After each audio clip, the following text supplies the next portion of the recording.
আসসালামু আলাইকুম, welcome to another blog. বলুন তো কি রান্না হচ্ছে?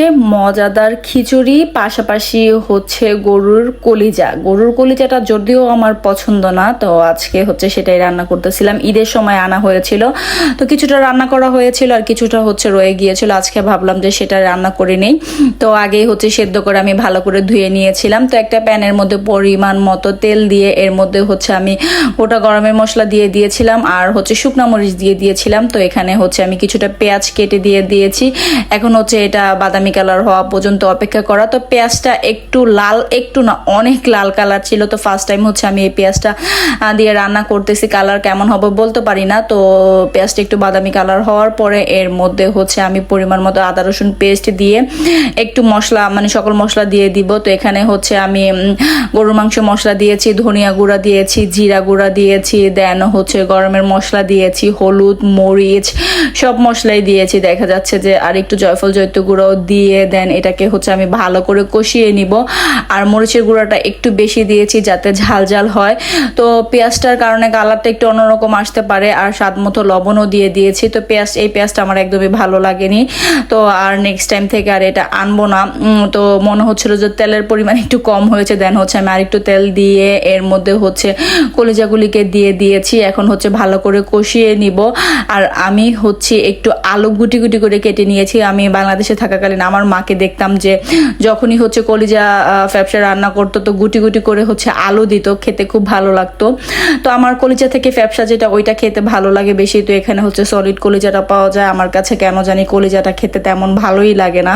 তো আমি ভালো করে একটু মেখে ওইটাকে ঢেকে দিয়েছি। এখন হচ্ছে বেশ অনেক টাইম নিয়ে এটাকে কষানোর পালা। তো আমি হচ্ছে বারবার ঢাকনা খুলে এটাকে হচ্ছে মানে নাড়াচাড়া করে নিচ্ছিলাম।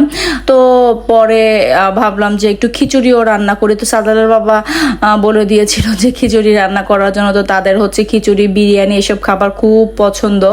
তো ভাবলাম যে তাহলে একসাথেই বসিয়ে দিয়ে এদিকে হচ্ছে আমার কলিজাটাও হচ্ছে কষানো হচ্ছিল আর পাশের চুলায় হচ্ছে আমি এখন খিচুড়িটাও বসিয়ে দিব। তো অনেক টাইম কষানোর পরে এর মধ্যে আমি পর্যাপ্ত পরিমাণ পানি দিয়ে দেন হচ্ছে পাশের চুলায় খিচুড়ির জন্য চলে গেলাম। তো আরেকটা প্যান বসিয়ে এর মধ্যে হচ্ছে আমি পেঁয়াজ একটু বাদামি কালার করে আদা রসুন পেস্ট দিয়ে দিয়েছি।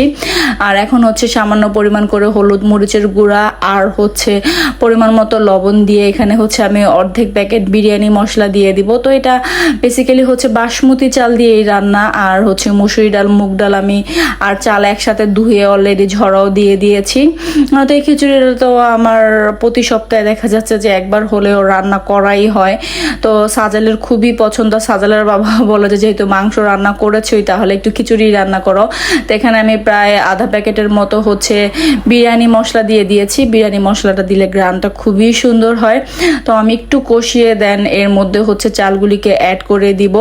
তো কষানো হয়ে গিয়েছে, এখন হচ্ছে চালটা অ্যাড করে দিব। তো আমার কাছে আবার হচ্ছে এই খিচুড়িটা মানে বেশি ভালো লাগে না, কেন জানি না, একটা না হয়তো খেতে খেতে হয়তো ভালো লাগে না। তো যাই হোক, তো তাদের পছন্দ, এর জন্য দু একদিন পরপরই হচ্ছে আমি রান্না করি এটাকে। তো ভালো করে এটাকে আমি মিক্স করে নিব আর পরিমাণ মতো পানি নিয়ে নিব।